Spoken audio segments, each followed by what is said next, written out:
More than 65 years of Virginia forecasting experience together for the first time. This is the First Alert Weather Summit.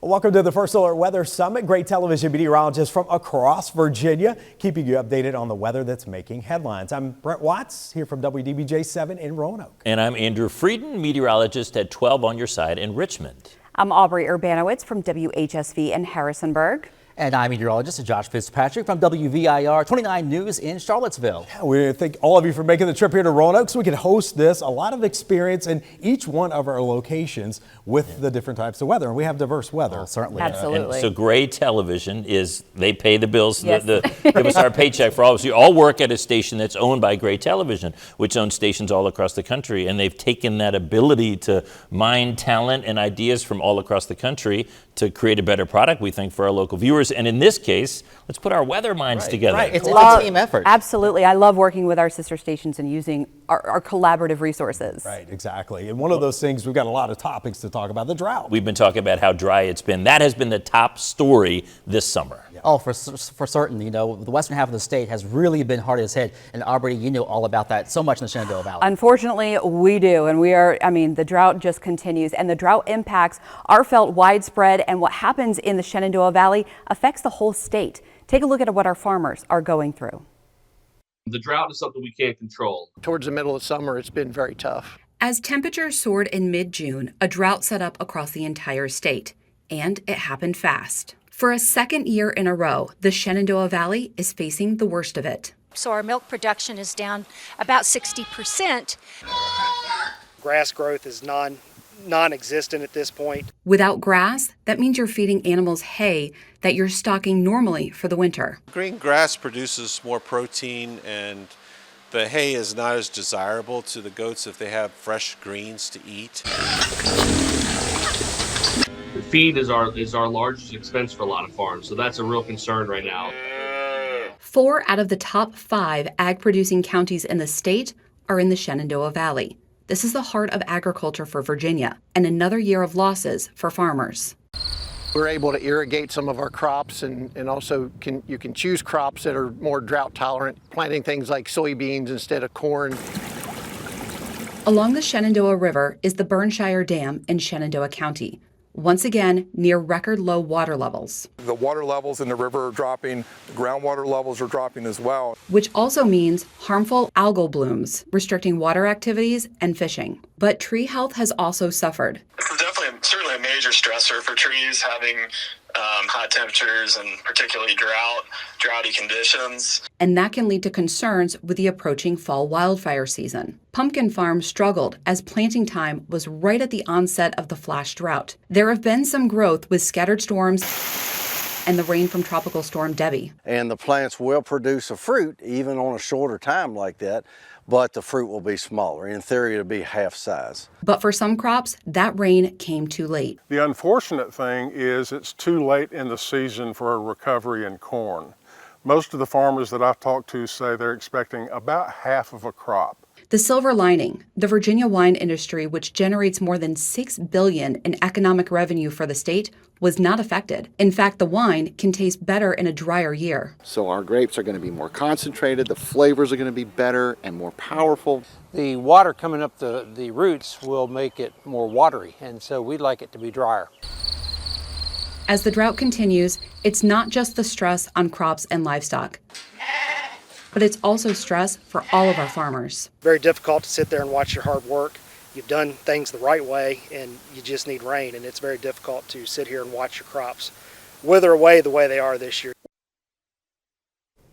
I mean, you just feel for everyone who is suffering through that, and the only relief we've had is the rain from Tropical Storm Debbie. That was the only dent we've had in that drought, and the drought continues. It seems like it's been too little too late. It really was. I mean, it helped, if anything, it can save the pumpkin crop, soybeans, the later fall crops this time of the year. And then you also have the wine. Now we're getting into grape harvest season, so you want rain, but you don't want too much rain because that can water down the sugar content, makes things more challenging. And fungus and all that. They don't like the grapes to get wet. And so our viewers over in Richmond and, on the eastern side of the state haven't experienced it like you have, but we remember last year when you had wildfires as a result of a drought. This is 2 straight years for you now. It is, because we were pretty much the only area in the state affected last year. Now you had the whole state affected, and you've seen some improvements. You've seen major improvements on the eastern half of the state. But yes, now we're getting into fall wildfire season, and we're approaching that, and it's weighing heavy, I think, on a lot of people's minds. And what we need is to be well watered throughout the entire season, because oftentimes I've noticed around our area, Central Virginia, Shenandoah Valley, is that you may get a downpour one day, the ground is wet, the next day it's dry.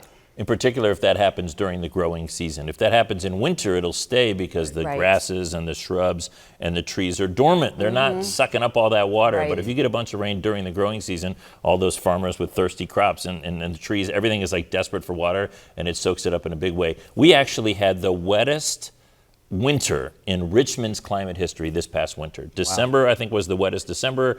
So we came off of a dry year.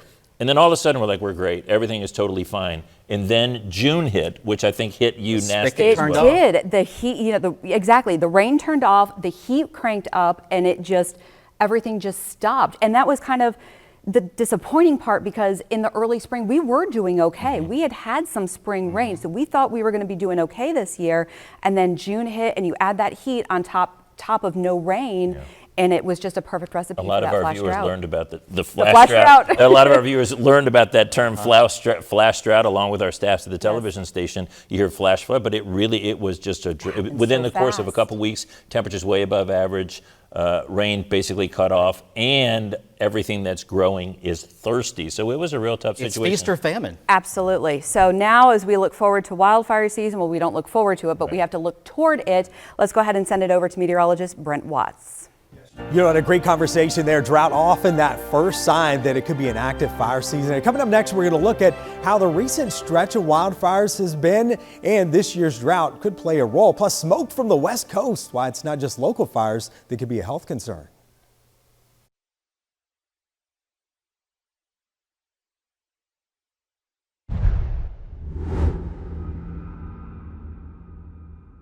Well, welcome back to the First Alert Weather Summit. Where we left you, we were talking about, of course, wildfires, and that's a big deal. Have you seen how droughts can lead to agriculture problems? Another side effect are those wildfires. And there's a 4 p.m. burn law. A lot of people don't realize this. The 4 p.m. burn law in the spring, which bans open air burning, but the same law does not apply to the fall months. Right. We have a season, but no burn law. No burn law. So what's interesting is that the fall has actually proved to be a little more active in past couple years when it comes to wildfires due to those drought conditions we've been telling you about leading up to them. You might remember last November, more than 11,000 acres, so that's about 17 square miles of forest land burned in what was called the Matts Creek Fire. It's along the Blue Ridge Parkway and around Bedford, Rockbridge counties. You probably saw the smoke in and around some of the hometowns there. Now, the cause of the fire is still undetermined, but the officials know that it was not caused naturally, and the Virginia Department of Forestry says most of the state's fires caused by escaped debris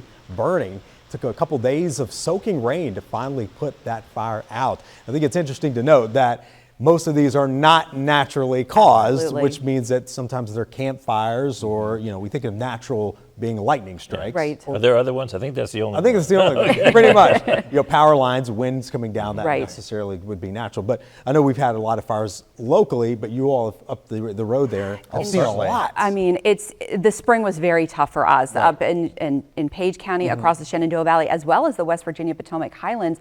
I mean, we probably had more than 20 wildfires break out in about a 5-6 hour period on March 20th. And I remember last October, November, the massive wildfires over the northern Blue Ridge Mountains, Old Rag Mountain. You can see the plume of smoke 50 miles away. And we're getting more wind, it seems like, too. We've noticed that average wind speeds for probably all of our locations coming up a little bit over the year. So it just seems like it's getting a little more windy in the fall with those fronts. And that wind direction will play a big role in where your smoke is being kind of drug and pulled to. And that will change, daily or every few days at some point. And that wind is drying out the ground more quickly. Northwest winds bring it across central Virginia. So whenever you get smoke across southwest Virginia, it can come right up across much of the Commonwealth. A lot of people don't talk about, they think of the springtime versus fall. And I'm not so sure all of our viewers know, we talk about this sometime, why spring traditionally was wildfire season.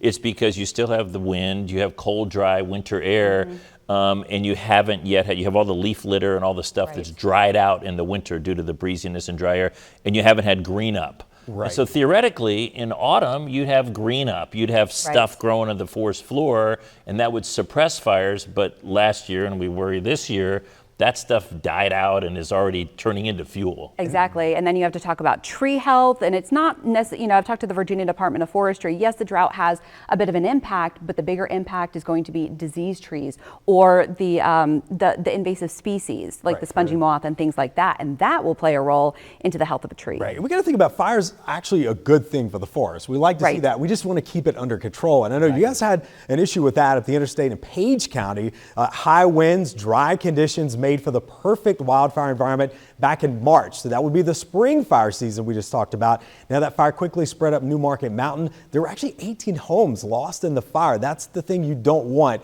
when it comes to these fires. About 8,500 acres of land burned.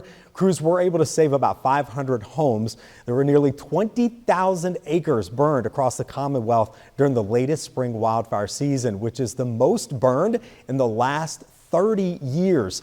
The Department of Forestry and their partners responded to about 411 wildfires in Virginia, and that's up from about 330 wildfires last year. So you add the drought to that. Yes. Lack of rain, of course, with that, and you just get an increase in fires. That's why we've got to be extra careful. And probably one of the bigger misconceptions is after a rain. You know, hey, we're good after a rain. Not necessarily, especially in the spring and fall when we have higher wind, things can dry out fast. And what a lot of people forget is March 20th, that's the day of the wildfire outbreak across the Shenandoah Valley. 9 days before that, we had 1 to 2 inches of rain. So you can see what happens in 9 days when you factor in some wind, everything completely dried out. It was a dry wind and the recipe for disaster. Yeah, if you're in a rural area and you burn your trash, if you're a rural area, you burn your brush, you got to be super careful, even if it Wood rains. ashes, yeah, anything. absolutely. So, like, It'd be hefty fines if you burn during restricted hours. Don't, like, literally make sure you know that the stuff is out. Often, apparently, the forestry people tell me people think that their fire is out, and then 3 or 4 days later, it gets really windy. Get a little breeze, and it can takes spark an it. ember. So I think maybe the rule of thumb is if you think it's out, add some water. And if you still think it's out, add another round of water to make sure, because something, with the drought that's in place right now, something so small could get out of control. Yeah, we're worried about what's going to be happening in the western portion of the state. I do. I really do. And you're responsible for that too. You may end up paying the cost if you're not careful with that. No, it's not just local fires that cause a problem, but smoke can travel thousands of miles. And we've seen that over the past couple of years, one with Canadian wildfires last year. This year, these things are coming all the way from the West Coast, thousands of miles east. Exactly. And last year, I remember there were many events across Central Virginia, Charlottesville. I know over at Carter Mountain, they have the concert series. It was canceled, not because of thunderstorms, but because of the smoke. The air quality was just so poor, they had to cancel. Right. It looks like the air quality might be a factor nowadays, too, in some of the sporting events actually getting canceled and postponed. Right. And it's hard to imagine, wildfire smoke from fires so far away can travel, but it really does. It can impact us, and it can happen every year. Yeah. It's odd. So we need to hopefully hope that things calm down, and I don't want to be watching your stories from Harrisonburg this autumn. I hope it works out, and we're really worried about the folks out into the mountains. So we're going to switch gears and talk about the tropics, because a lot of times people think of the tropics as being a bad thing. But just as when it comes to drought in particular, it's often just what we need. Coming up next on our First Alert Weather Summit, I'll show you what Debbie did for us this summer.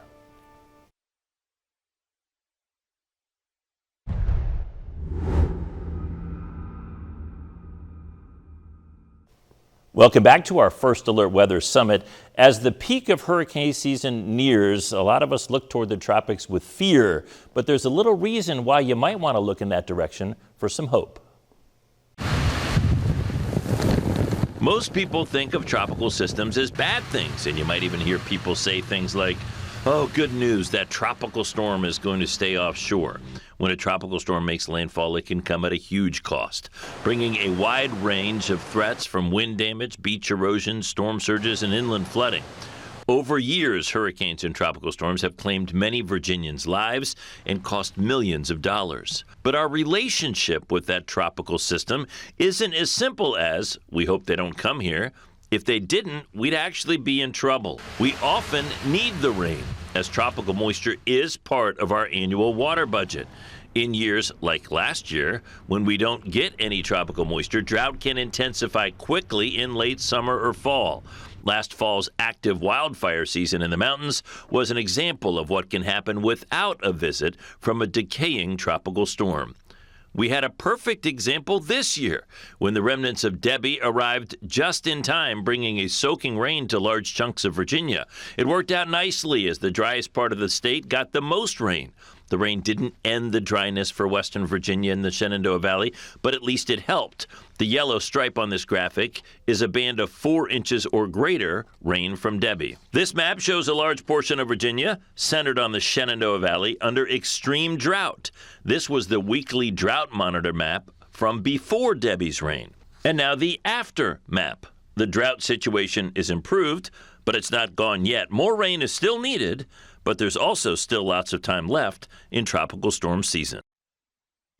We want a landfalling tropical system. We want the remnants of it. Yes. I would like to make it clear to people who have, lost lives and property, Right. and it can be, Of it can course, be it can be horrible. devastating. We want a landfalling, weakening tropical storm to come and not stop. We would like it to give you I would 3 love to it. 6 inches and then move on. That would be wonderful. You're And- asking for a lot, Andrew. I know. Yeah, And maybe a follow-up weaker one after that to give Yeah, us another there you 1 to go. 3 inches And then- of rain. And then a rainy winter as well, Right. like all-day rainmakers. We've been coming out of our drought little by little, but you've been locked in with that a little bit more. It takes so long. We'll go into these wet stretches a couple days, and then we just go a couple weeks without with dry conditions. And the thing is, the summer storms are not enough to wipe out the drought. The only small relief we had was the remnants from Debbie. And yes, all-day rain. Exactly. And it did create some flooding, but overall, it was a beneficial rain. It was what we needed. But as you showed in the map, it did not get rid of the drought. We still need a good 6 to 9 inches of rain at least. That's a lot. It's weird to talk about tropical storms being a positive because Right. the history for our viewers in Roanoke, Nelson many, County in yeah. particular, Camille, we've had disaster after disaster. But if we all of a sudden could wave our magic meteorological wands and remove the impact from tropical systems to Virginia, we'd be in a world of hurt. We would be really, really dry. So it's an important, scary, but important part of Virginia's water budget. We need them. Right. It's one of those things you can't count on it every single year. You hope you get it, but you can't count on it every year. We've had years where we haven't gotten anything from the tropics whatsoever, and I think that sometimes is what gets us into these drought situations. My first year on Channel 12 in Richmond, Virginia was the year 2000. Oh, yeah. And in October of 2000, maybe it was 2001. I think it was 2000. Was it 2001. 2001. We had 100th of an inch of rain in October. Oh, Right. my. That's it. That's the lowest amount of rain we've ever had in any month in Richmond's climate history. Obviously, no tropical. Right. In 2002, we ended the year with the drought situation almost completely lowered Carvin's Cove. Our water source caused a lot of water restrictions. You remember that for those of you living here. And that even continued into 2003 for the Shenandoah And it Valley. did stop. It did start though, and then it rained a lot, and so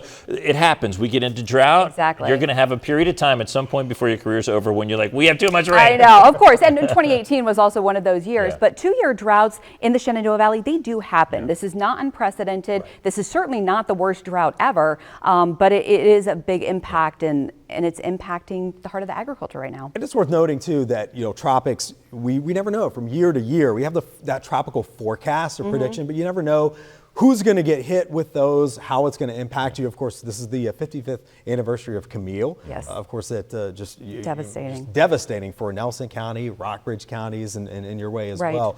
So you never want anything like that, but you'd like to have rain in moderation. So, but it'd be nice to have, and we actually have. The hurricane forecast is huge, but there could be 25 hurricanes. They don't make landfall. They don't matter. Some of the worst damage years have been in years when there have been only a few storms, but they hit the East Coast or they hit the Gulf Coast. So it's not the number, it's the number that come out. Exactly, and it only takes one storm to cause it. Yeah, exactly to remember that. Great conversation. We also want to talk about the other thing that people are always thinking about, and that is fall foliage. This time of year, Josh, you've got more on that. Yes, indeed. Fall foliage is big business when it comes to tourism across the states. And up next on the First Alert Weather Summit, has the damage already been done when it comes to the fall foliage? We talk with an expert on how the color may appear across Virginia later this fall.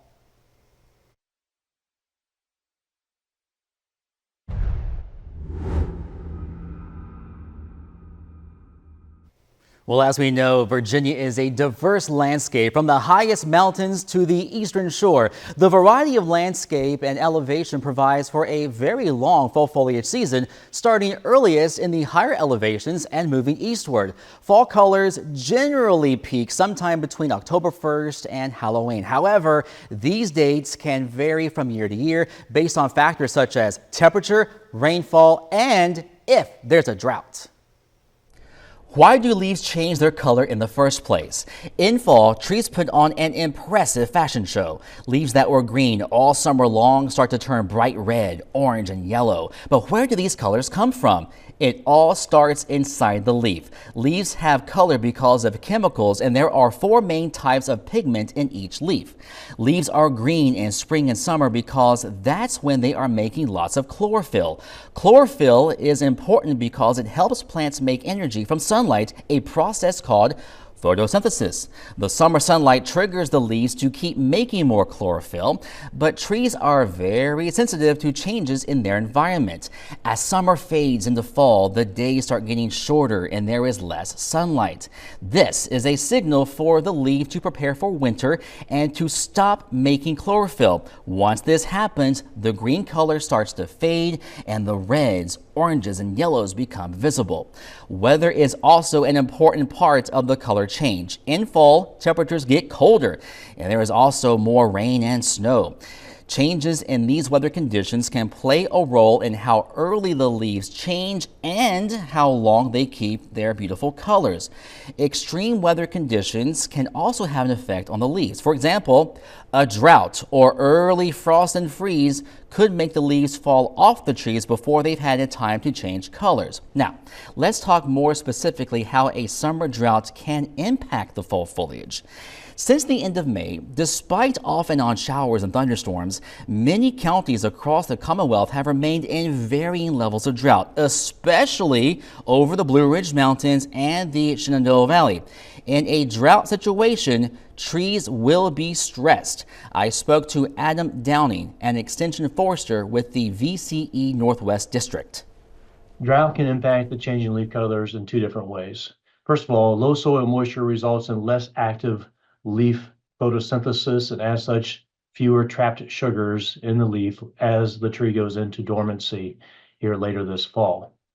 And that will mean fewer of the reds, purples, and crimson colors, which result from those trapped sugars. Secondly, while the length of daylight is the primary driving factor in timing of leaf color change, soil moisture also plays a role, and a severe summer drought can result in a delayed onset of some of these colors. Leaves are a big drain on a tree. When water stress happens, the leaves turn yellow very quickly and they drop. If they can reduce their water dependency by dropping some of these leaves, trees have gone a long way to conserve water. And unfortunately, if trees are exposed to a drought early like this season, the fall foliage will most likely not be as vibrant. Certain tree types will be impacted more than others. Which trees might we most notice a decrease in the vibrancy of their color? Well, it's the ones that we typically rely on for the reds, which is produced from the pigment anthocyanin. And in this part of the world, those are the dogwoods, scarlet oak, northern red oak, black gum, one of my favorites, sassafras, and some of the maple trees. However, all isn't lost. Droughts don't hit all areas of a county or region equally. Some spots have higher amounts of rainfall than others, impacted more heavily by reduced rainfall. However, 2024 isn't likely to give us the most vibrant autumn color that many hope for.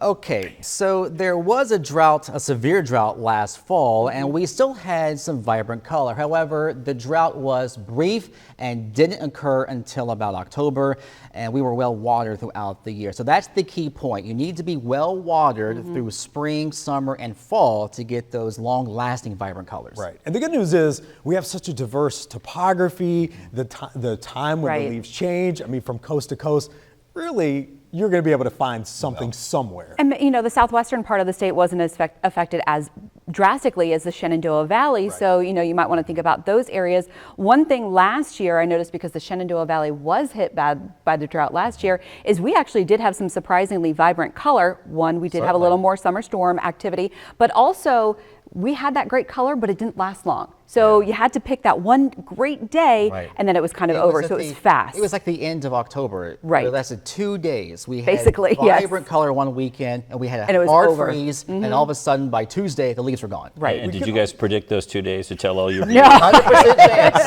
No. The reason I bring that We're up good, but not that good. is because it is a very difficult job to attempt to forecast the peak of leaf color. And I'm sure your email boxes and social media messages are filled with people going, what's going to be, how's it going to be? I always say, for us at least, central and eastern Virginia, mid-November, and good luck. I hope it works out. So true. It doesn't change all that much from week to week. But Listen, you know what? Our landscape is still beautiful no matter what. No matter what. It is. Listen, I want to thank you guys for coming to Roanoke and making the trip, and I know the viewers appreciate that as well, for taking the time to talk about some of the important topics, everything from drought to tropics to fires.